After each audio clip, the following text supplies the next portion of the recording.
भारत के space programme का नाम सुनते ही हम सब के मन में सफलता की तस्वीरें आती हैं, है ना? पर हाल ही में जो PSLV C62 मिशन के साथ हुआ वो किसी ने सोचा भी नहीं था। एक लॉन्च जिसकी शुरुआत बिल्कुल परफेक्ट थी, पर देखते ही देखते ये एक बड़े रहस्य में तब्दील हो गया। तो चलिए समझते हैं कि आखिर हुआ क्या और गड़बड़ हुई कहाँ। ये शब्द थे खुद इसरो के चेयरमैन डॉक्टर V नारायणन के। और देखिए, स्पेस मिशंस के लाइव ब्रॉडकास्ट में ऐसी बातें सुनने को नहीं मिलती। जब उन्होंने कहा कि उड़ान पथ में विचलन देखा गया है, तो बस इतना कहना ही काफी था कि सब चौंक गए। इसका मतलब साफ था, भारत का सबसे भरोसेमंद रॉकेट अपने रास्ते से भटक गया था। तो ये थी गड़बड़ी की सूचना। आधिकारिक तौर पर 12 जनवरी 2026 को PSLV 62 मिशन में एक असामान्य स्थिति की बात कही गई। पर इस असामान्य स्थिति का मतलब क्या है? इसका सीधा सा मतलब ये है कि उड़ान के बीच में कुछ बहुत सीरियस गड़बड़ हुई थी और उस वक्त इसका जवाब किसी के पास नहीं था। और कमाल की बात देखिए, लॉन्च की शुरुआत तो एकदम फ्लॉलेस थी। मतलब पहले 2 स्टेजेस ने अपना काम बिल्कुल सही तरीके से किया, रॉकेट को आसमान की ओर ले जाते हुए। सब कुछ प्लान के हिसाब से चल रहा था। पर ठीक उसी वक्त जब तीसरा स्टेज अपना काम खत्म करने ही वाला था, अचानक उसकी स्पीड में प्रॉब्लम आ गई और बस इसी एक गड़बड़ी ने पूरे मिशन का रास्ता ही बदल दिया। तो सवाल उठता है कि मिशन का लक्ष्य आखिर था क्या? एक रॉकेट रास्ते से भटक गया तो इसमें इतनी बड़ी बात क्या हो गई? खैर, ये बहुत बड़ी बात थी। क्यों?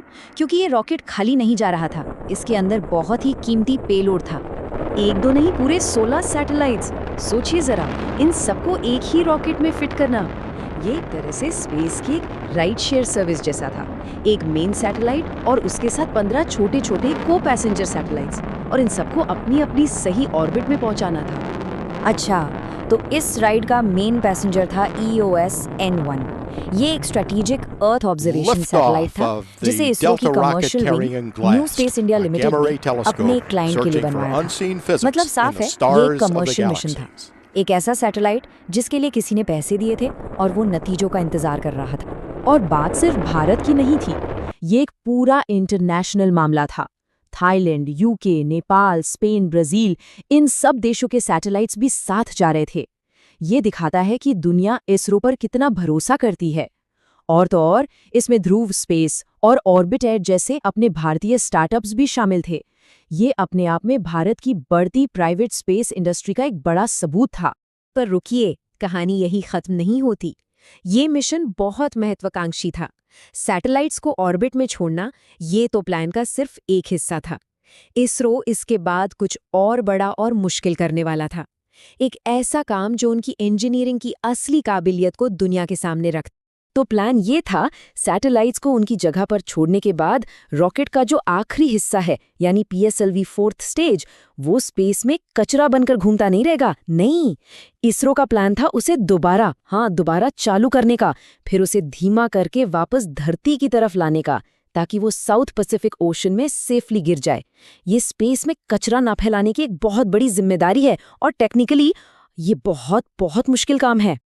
और यहीं पर कहानी में एक चिंताजनक मोड़ आता है, क्योंकि PSLV C62 की ये नाकामी कोई एक बार हुई गलती नहीं थी।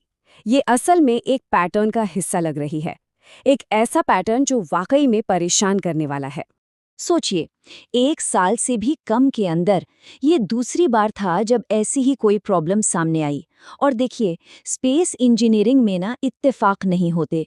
जब एक ही तरह की गलती बार बार हो तो इसका मतलब है कि प्रॉब्लम कहीं ज्यादा गहरी है, कोई बुनियादी खराबी है। चलिए जरा टाइमलाइन पर नजर डालते हैं। मई 2025 PSLV C61 मिशन फेल हुआ। वजह, तीसरे स्टेज में गड़बड़ी। अब आते हैं जनवरी 2026 पर। PSLV C62 फिर से प्रॉब्लम, और कहाँ? तीसरे स्टेज में ही। तो पैटर्न साफ है ना? 2 अलग अलग मिशन, लेकिन दोनों में एक ही जगह पर एक ही तरह की नाकामी। ये एक बहुत बड़ा रेड फ्लैग है। तो अब सवाल ये है कि इसरो के लिए आगे क्या? 2 मिशन, 2 एक जैसी फेलियर्स। इसरो की जो साख है, भारत का जो इतना बड़ा स्पेस प्रोग्राम है, उसके भविष्य के लिए इन घटनाओं का क्या मतलब है? इस सवाल का जवाब समझने के लिए पहले ये जानना जरूरी है कि PSLV आखिर है क्या। ये कोई आम रॉकेट नहीं है, ये इसरो का वर्क हॉर्स है। मतलब वो सबसे भरोसेमंद साथी जिसने दशकों से सैकड़ों सैटेलाइट्स को कामयाबी से ऑर्बिट में पहुंचाया है। इसी रॉकेट ने इसरो को दुनिया में वो पहचान दिलाई है जो आज है। इसकी रेप्यूटेशन बिल्कुल बेदाग रही है। खैर, अब तक तो यही कहा जा सकता है। और यही बात हमें इस सबसे बड़े सवाल पर लाकर खड़ा कर देती है। इसरो अपने सबसे भरोसेमंद रॉकेट पर विश्वास वापस कैसे लाएगा? जब आपका सबसे भरोसेमंद साथी ही आपको निराश करने लगे, तो आप करते क्या हैं? अब इसरो को बहुत गहराई से इन फेलियर्स की जड़ तक पहुंचना होगा। ये सिर्फ एक रॉकेट को ठीक करने की बात नहीं है। ये अपने उसी वर्क हॉर्स पर भरोसा वापस पाने की बात है, जिसके कंधों पर भविष्य के न जाने कितने मिशनों का भार टिका है।